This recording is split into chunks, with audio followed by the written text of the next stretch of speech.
ได้ได้แจ้งให้ครับผู้น้ำกันในได้เนาะคือจังซี่ที่เฮาเอิ้นเจ้ามาถามนี่พอดีว่าก่อนเฮาจะมานี่เฮาแวะเข้าไปถามทั้งพอสร้างว่าเพิ่นสะดวกบ่ถามเพิ่นแล้วเพิ่นว่าโอเคเพิ่นว่าพอสร้างลงมาบ่แม่น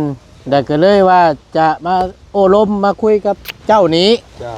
ผู้เป็นพ่อนี่ผู้เป็นเสาหลักของครอบครัวนี่เฮาก็เลยว่าสิถามว่ามื้อใดมื้องามยามดี10 ค่ำเตรียมจะยกยอเฮือนจะมือใด10 ค่ำก็จะได้ยินอะไรแม่เขาว่า10 ค่ำแม่ตัวล้มและ10 ค่ำแม่นที่กองมื้อเช้านี่บ่เดือนเป็นเดือนนี่บ่แม่นเลยวันที่หยังล่ะจักวันที่หยังเลยมื้อนี้วันที่10บ่มื้อนี้อัน10 ค่ำตัวนะว่าแล้วมันตรงกับวันที่หยังจักแล้วก็ยังฮู้แนวนี้แหละเขาไปเบิ่งแค่พวกสิทธิ์พวกแกนเขาปึ๊บเขาไล่ใช้ปึ๊บแล้วบ่ถึงมื้อถึงวันเขาก็บ่เอาอีกได้งั้นแล้วเฮาก็ถึงถามไงไปทันโยทันบ่ได้ได้ก็จึงถามทั้งพ่อนั่นน่ะไปหาศิลวัตรเขาแน่เขาแม่นนั่นแหละเฮาจังว่าอยากมาถามเจ้าว่าเพราะฉะนั้นแล้วให้เจ้านั่นถ้าเจ้านั่นล้มกันทางเมียเจ้านั่นว่าหามือใดมืองามยามดีถ้าว่าไล่มือแหละให้บอกเขาเดี๋ยวเขาจะได้นัดกันกับทางหมู่คู่และทีมงานว่ามื้อนี้ตรงกับตัวนั้นคำตัวนี้คำก็ว่าไปฉันว่าเฮาเฮ็ดเฮาปูอันไว้ฉันได้อยู่ดอกปูอันดินบ่อนสิตั้งบ่อนมึงเฮาสิโยอีกเฮากันหามืออีกได้หั่นใดหามืออีกได้ก็นั่นแหละครับก็จังว่าอยากจะคู่ตรงที่ว่าสิยกเสาขึ้นไปตั้งนี่หามืออีกได้หุดน้ำหมดจอกกันจันผูกผู้สังข้างในอยากให้จังซั่นแหละ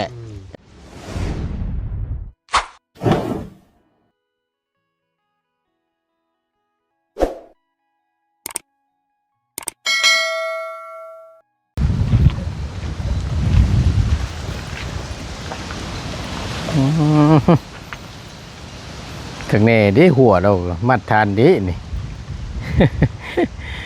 โอ้ได้การพี่น้องเนาะเอาก็ถือว่าได้อ้อมแล้วเนาะ3 ลัดว่าซั่นซะ1 2 3ตัวนี้เป็นก็จะเป็นประตูทางเข้าแล้วตามเบิ่งเนาะพอให้วิทย์ปากงัวปากควายแล้วก็เป็นสบายละพี่น้องเอ้ยต้นมะม่วงของน้องน้อยเพิ่นว่าซั่นซะเนาะบ่ตูนคิดว่าต้นนี้พี่น้องเมื่อวาน แนมผ่านมาน่ะป้าคือสิเก่งแท้เอาใจรถจักรมาได้วะนะน้องของน้องพัดชัยเนาะแนมวานอยู่นี่ว่าซั่นหาใบก็จนบ่เห็นว้าควันกันเมื่อวานนี่ เนาะเอาบรรยากาศเด้อพี่น้องเด้อเนาะมาต่อกันหลังจากที่ทาง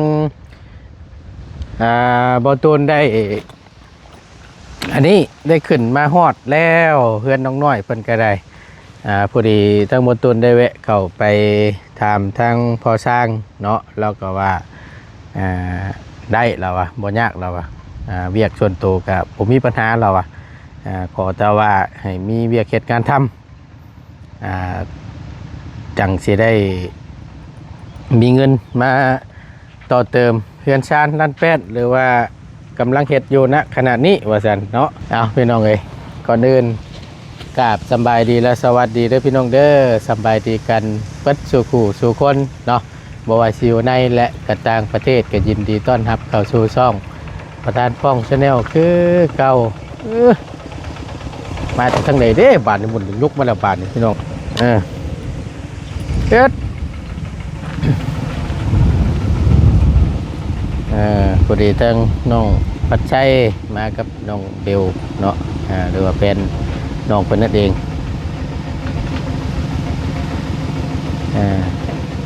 ปึ๊บไอ้น้องน้อยเพิ่นพี่น้องเลยพอดีแล้วเดี๋ยวต้องมาตูนสีจัดแจงเบิ้งเรื่องดินเฮดินทรายอีกรอบหนึ่งเนาะพอ ราะว่าอยู่ในนี่มันก็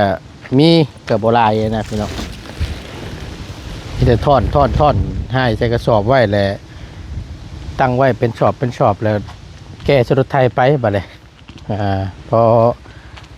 อันนั้นแล้วเฮาจังสิได้ใช้งานมันจังสิสะดวกสบายนะเนาะคือตัวนี้ก็เช่นเดียวกันนี่ให้ใช้สอบแล้วมัดไว้ให้ใช้สอบมัดไว้แล้วใช้รถไถออกไปไว้เทคานเทหยังนี่ สิใครกลัวใส่ให้เป็นประโยชน์พี่น้องเนาะจากบรรทุนว่าย่ามันบ่พอแล้วถ้าสมมติว่าอัน เทคานนี่ต้องได้สั่งย่างละรถพุ่นได้นี่เพราะว่าอยู่ในนี่ก็บ่ฮู้ว่ามันสิได้หน่อยได้หลายส่ำใดสิได้จักเป่าจักสอบมันได้พี่น้องเนาะพอสิว่านี่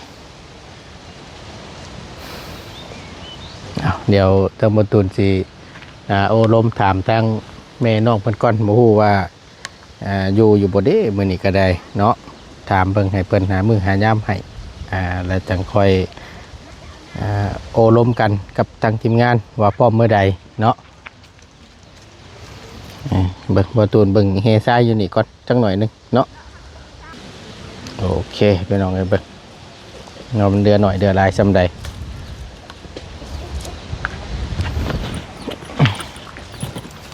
แต่มันมีเวลาเลยเพิ่นตักใส่กระสอบไว้รถ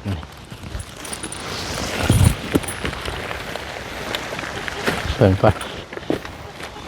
ถึงเจออะไรเติบแล้วครับเพิ่น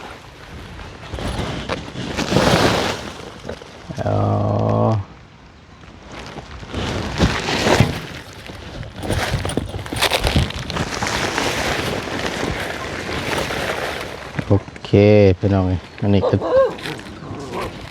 ถือว่านั่นอยู่เนาะถือว่าหลายเติบอยู่ในนี่ก็ได้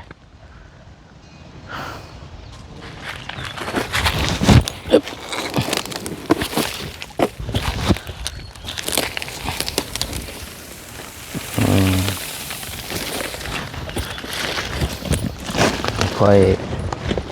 ให้เตรียมไว้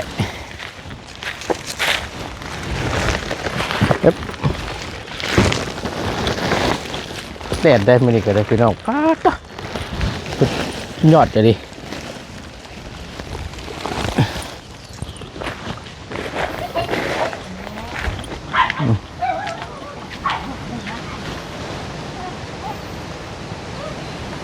แล้วติ่งไว้ก่อน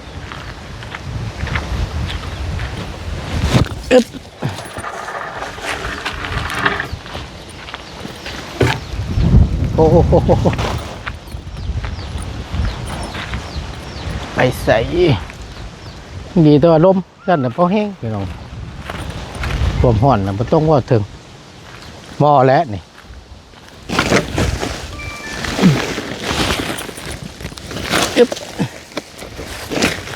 เดี๋ยวจะคอยหาเอากระสอบมาตักใส่พี่น้องเนาะก็เกี่ยมไว้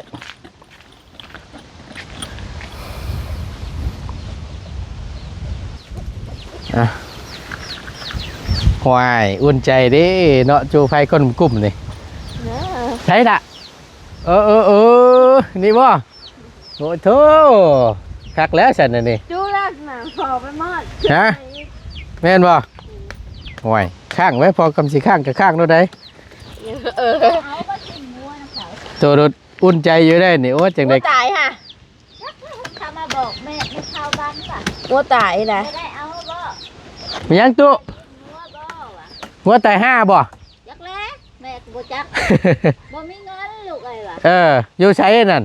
อยู่ได้นานจัง โอ้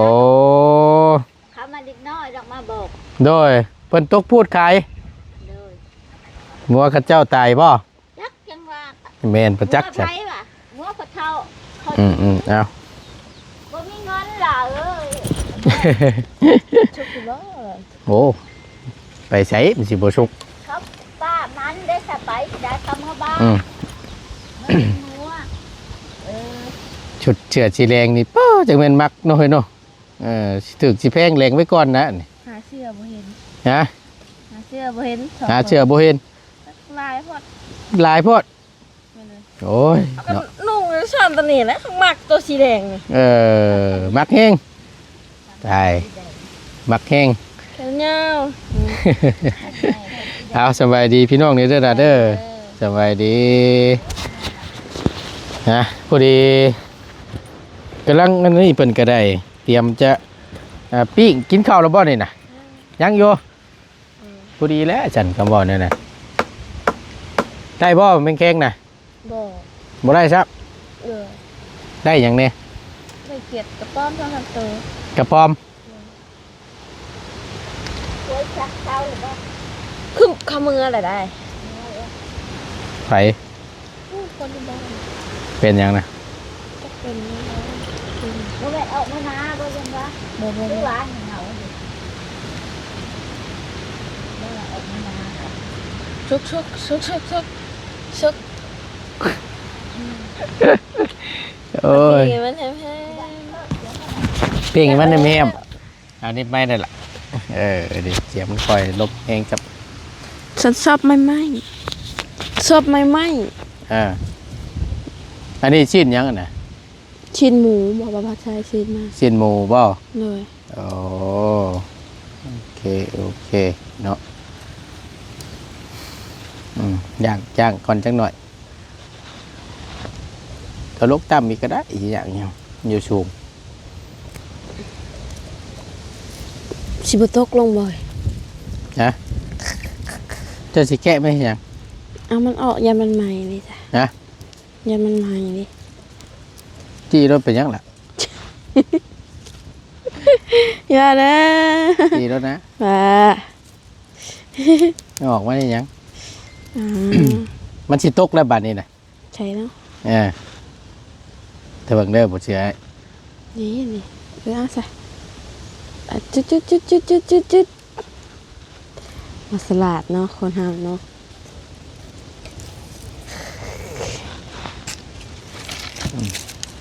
จำวันนี้ก็ได้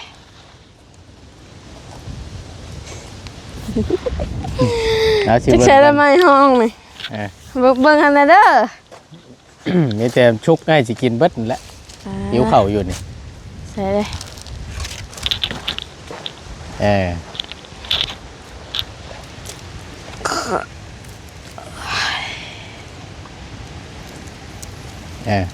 เบิดเท่านั้นแหละ อยู่ใช่ไหมเลย อยู่ช่างว่ามันให้งัวควายอยู่แท้ โอ้ย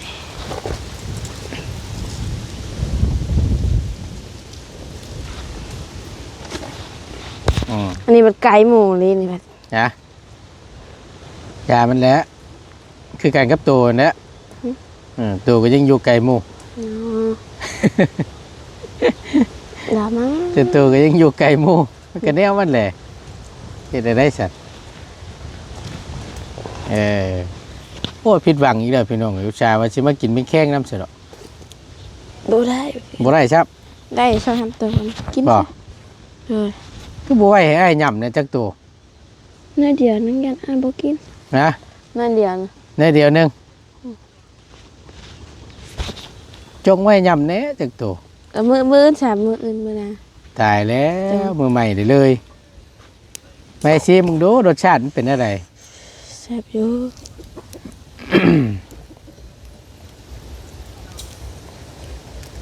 แม่เจ้าไปใช้ข้าวบ้านบ่ เลย พ่อเจะได้สะ ไปเที่ยง อยู่เที่ยง เลย โอ้ยพอดีละจะได้ลมกับทางพอน้องน้อยก่อน เลย สิแล้วสิพอหู้อยู่บ่เนาะ พอนะ จักอยู่ดอกตุ้ยตู้ ลงมาพี่ ลงมาหาเฮาในกว่าจักหน่อยมา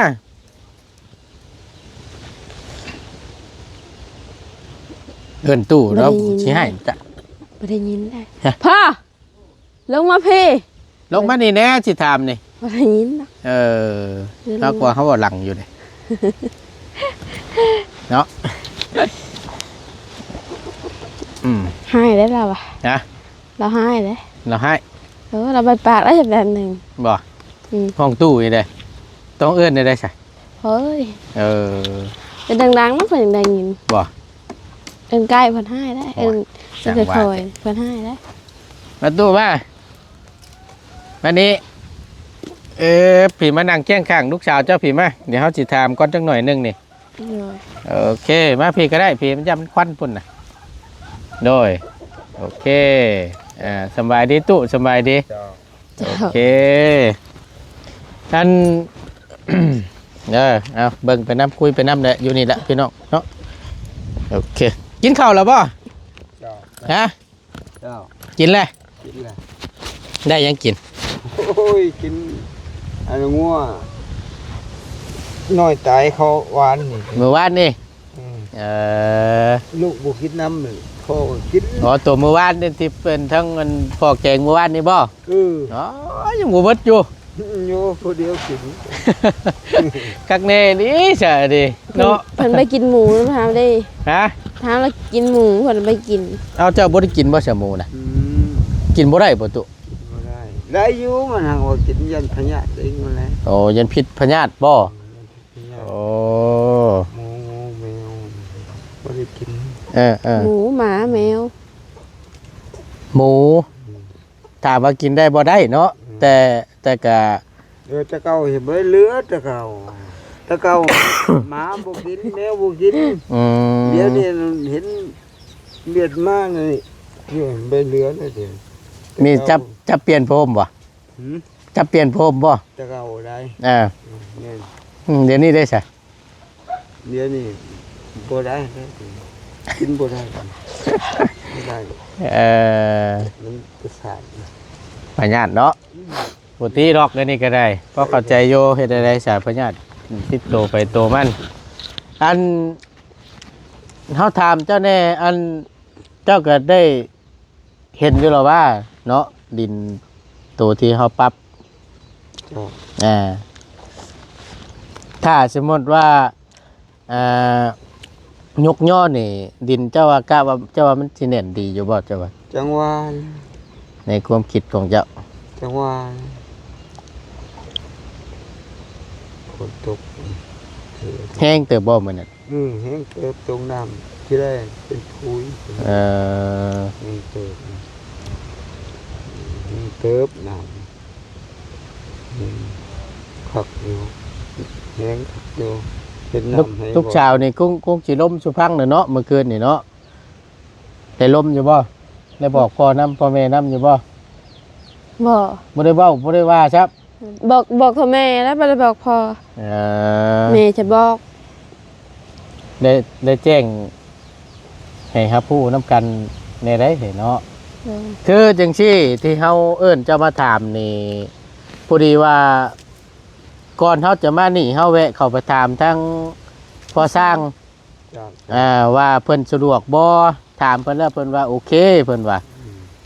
ก็ช่างลงมาหมอ แม่นได้ก็เลยว่าจะมาโอ้ลมมาคุยกับเจ้านี้ จ้ะ ผู้เป็นพ่อนี่ผู้เป็นชาวรักของครอบครัวนี่เฮาก็เลยว่าสิถามว่ามื้อใดมื้องามยามดี 10 คำ เตรียมจะยกย่อเฮือน จ้ะจ้ะ จะมือได้10 คำก็จะได้ยินอะไรแม่เขาว่า10 คำ แม่ตัวล้มและ10คำ แม่นที่กองมื้อเช้านี่บ่ เดือนเป็นเดือนนี่บ่ แม่นเลย วันที่หยังล่ะ จักวันที่ยังไงมื้อนี้วันที่10บ่มื้อนี้ อัน10คำตัวหั่นนะ 10 ว่าแล้วมันตรงกับวันที่หยัง จักแล้วกันยังบ่ฮู้ แนวนี้แหละ เขาไปเบิ่งแค่พวกสิทธิ์พวกแกนเขาปึ๊บเขาไล่ใช้ปึ๊บแล้วแหละบ่ถึงมื้อถึงวันเขาก็บ่เอาอีกได้ งั้นแล้วเฮาก็ถึงถามไง ไปทันโยทันนั่นบ่ได้ได้ ก็จึงถามทั้งพ่อนั่นน่ะ แม่น เออ ไปหาศิลวัตรเขาแน่เขา แม่นนั่นแหละเฮา ได้ นั่นแหละเฮาจึงว่าอยากมาถามเจ้าว่าเพราะฉะนั้นแล้วให้เจ้านั่นถ้าเจ้าน่ะล้มกัน เลย ทางเมียเจ้านั่น จ้า ว่าหามือใดมืองามยามดี แม่น ถ้าว่าไล่มือแหละให้บอกเขา เจ้า เดี๋ยวเขาจะได้นัดกันกับทางหมู่ครูและทีมงาน เจ้า ว่ามื้อนี้อืม ตรงกับตัวนั้นคำตัวนี้คำก็ว่าไป ใช่ ฉันว่าเฮาเฮ็ดเฮาปูนั่นสิไว้ฉันได้อยู่ดอกปูอันนั้นดินบ่อนสิตั้งบ่อนมึงเฮาสิโยอีกมาเฮากันหามืออีกได้หั่นใดหามืออีกได้หั่นใด ก็นั่นแหละครับก็จังว่าอยากจะคู่ตรงที่ว่าจียกเสาขึ้นไปตั้งนี่หามืออีกได้หุดน้ำบ่จอกกันจันผูกไปสังข้างในอยากให้จังซั่นแหละตามที่เจ้าเคยเฮ็ดน่ะนะตัวผูกน้ำตุ่มเต้าผูกไว้ข้างใส่ก็แนวมันแล้วเสาเอกเสาโทยกยอเฮือน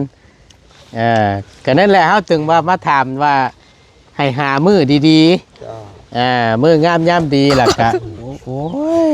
เหนื่อยน้ำดีอยากคู่จังซั่นแหละเพราะฉะนั้นแหละเจ้าล้มกันเด้อล้มกันว่าไปเบิ่งทิศเบิ่งจันทร์นี่บ่ไปแม่เฮาไปเมื่อคืนนี่บ่นะแม่เฮาไปเมื่อคืนไปแล้วแต่เพิ่นว่ามื้อ10ค่ำแต่เฮาก็บ่ฮู้กันว่าวันที่ใดเฮาบ่ถามแม่พ่อทั้งประตูนี่บ่ฮู้ซำนะนี่บ่ฮู้เลยบ่ไล่มือฮู้จักแต่ว่าแจ้งจักแต่ว่าแจ้งก็มั้งแด้คำว่านั่นน่ะไล่มือตื่นมาแล้วฮู้จักแต่ว่ามันแจ้งตื่นมาเป็นมื้อใหม่บัดซำน่ะแบบกันบาดนิดหน่อยมันก็สิได้ถามทั้งแม่เจ้าไม่เท่านั้นแหละใช่ฉันแม่ให้แม่ไปเบิ่งน้ำจานพวกอะไรเขาแม่ตัวไปเบิ่งแล้วบ่แล้วว่าเมื่อคืนนี่ว่าเพิ่นอันไปใส่อันนั้นได้พอใส่ถ้าก็ลือบ่แต่ว่ามื้อ10ค่ำมื้อนี้จะค่ำเลย8ค่ำบ่7แม่นตีกองเฮม7ค่ำแต่เฮาก็บ่ฮู้ว่าที่ใดบัดเพิ่นไปไล่วันที่เพิ่นไล่เฮมไล่นั่นไหนเพิ่นไล่นั่นไล่ไหน มื้อนี้จะค่ำมื้อนี้มื้อนี้มัน6วันนี่มัน7เว้ามื้อนี้นะเฮาบ่เว้าเมื่อวานนี่มื้อนี้จะค่ำมื้อนี้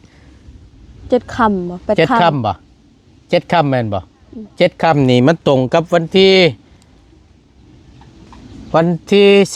10ตรงกับวันอังคาร7ค่ำตรงกับวันที่10เนาะ8ค่ำนี่ตรงกับวันพุธแม่นบ่จักแล้วถามมาก็บ่ฮู้แล้วก็นี่แหละก็ถึงไล่นำกันแน่7-8 ค่ำอันนี้ว่าเป็นเดือนลาวเฮานะพี่น้องเนาะแต่ว่าเดือนวันที่นี่เดี๋ยวประตูสิไล่เบิ่งอีกเทื่อนึงเพราะว่าสิได้กะเกียมให้มันพร้อมแล้วก็สิได้แจ้ง